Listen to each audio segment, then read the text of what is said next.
Magandang araw mga kaibigan.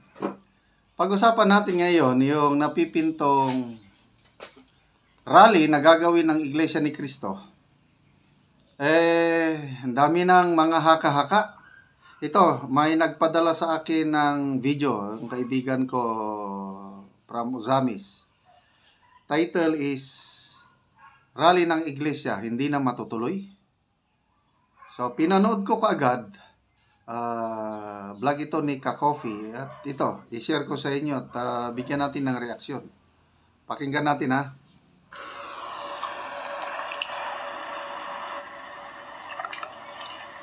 Pilipinas, magandang araw po sa inyo. Sa mga Ka-Coffee natin na nakikinig, nasa naman po kayong panig ng daigdig. Magandang araw po sa inyo. Ito malaking tanong ha. Hindi na ba matutuloy itong rally ng Iglesia ni Cristo? May nalaman kasi ako Ka-Coffee. Ito daw palang announcement ng radio TV broadcaster na napanood natin.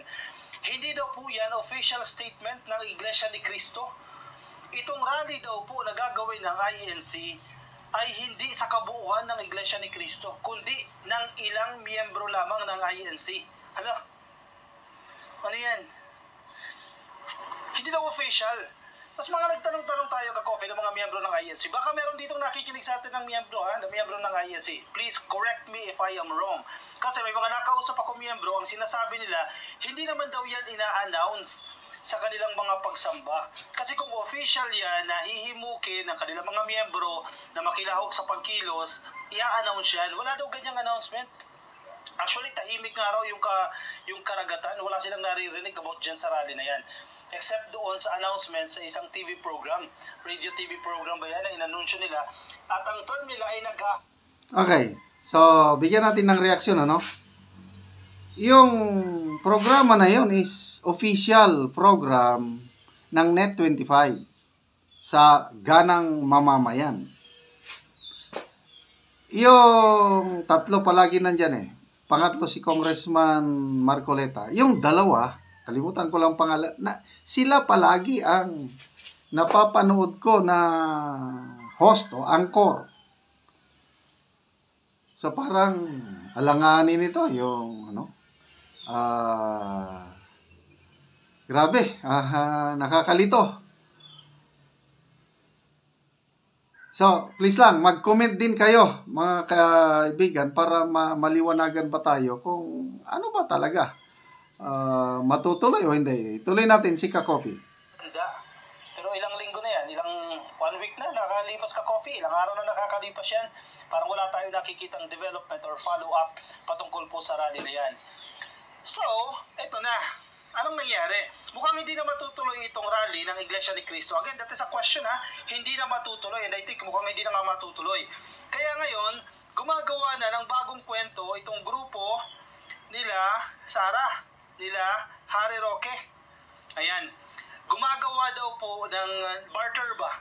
Ng nakikipagkasundo daw. Ito na yung kwento nila. Nakikipagkasundo daw itong administrasyon ni Pangulong Duterte, ni Pangulong Marcos. At ko na may mention si Duterte, tapos na yun eh. Nakikipagkasundo daw po itong administrasyon ni Pangulong Marcos sa grupo ng mga Iglesia ni Cristo. Ang tanong, bakit makikipagkasundo si PBBM? Magkaisa nga sila ng sinasabi eh. Suportado nga ng INC. Yan ang magandang tanong. Kasi, very clear yung announcement doon sa Net25, yung sa ganang mamamayan, na yung INC rally gagawin in support sa opinion o kahilingan ng Pangulong Marcos Jr.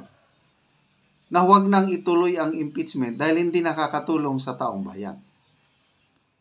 So, yun ang tanong ngayon. Bakit makikipag-negotiate ang PBBM admin na huwag ituloy ang rally? Pabor sa kanila yan.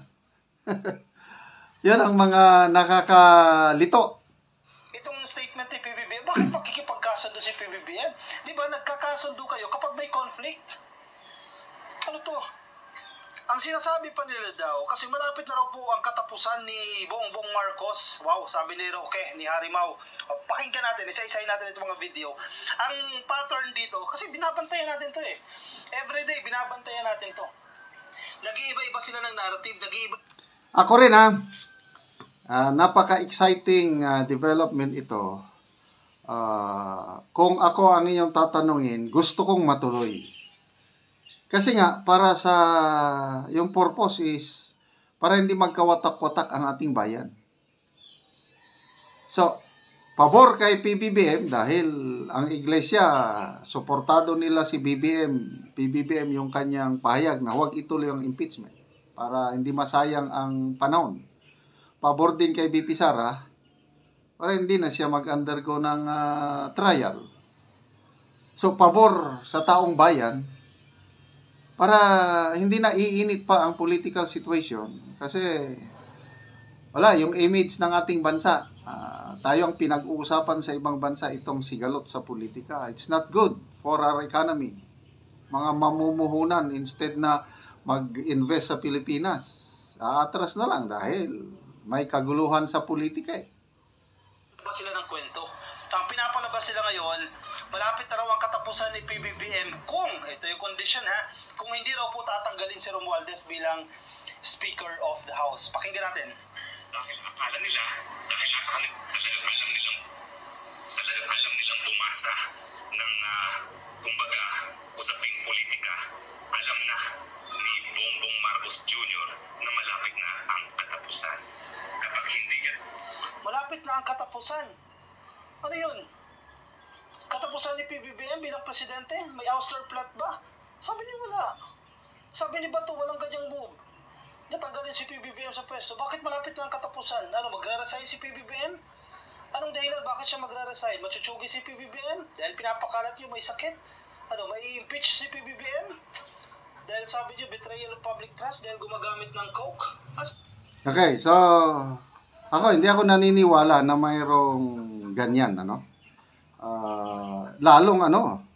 lalong magkakagulo ang bansa pag may plano o may destabilization.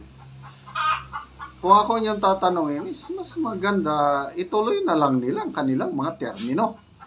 Binutuhan sila ng taong bayan.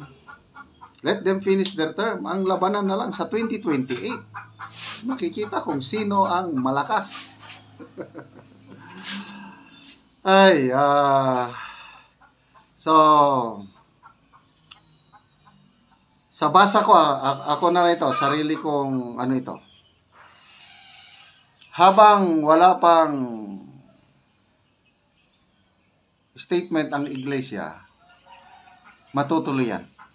To me, yung announcement doon sa ganang mamamayan, to me, that's an official statement. Kasi ang sabi ni Ka-Coffee, hindi daw official statement. Para sa akin, official statement yun. Maalala ko nung, kailan ba yun, yung issue sa charter change?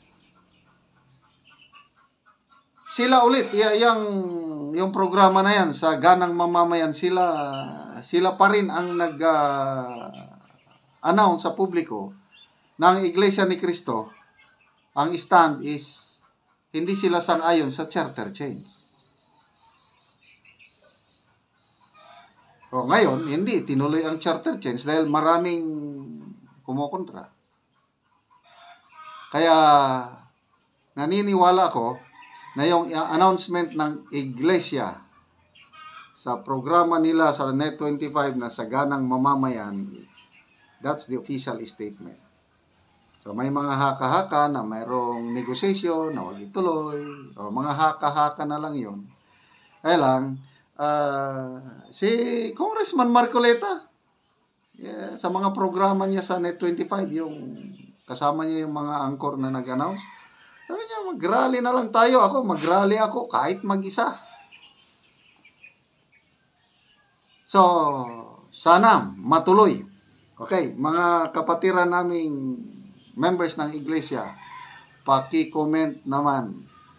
Umaasa kami sa inyong pagkakaisa kasi the only religious group sa bansa na may pagkakaisa, kayo lang, INC, walang ibang grupo, at nakakabilib po yung ganyang pagkakaisa ng isang religious group na ang hangarin lang is para sa kabutihan ng bansang Pilipinas. Kaya ako, saludo ako sa Iglesia ni Cristo.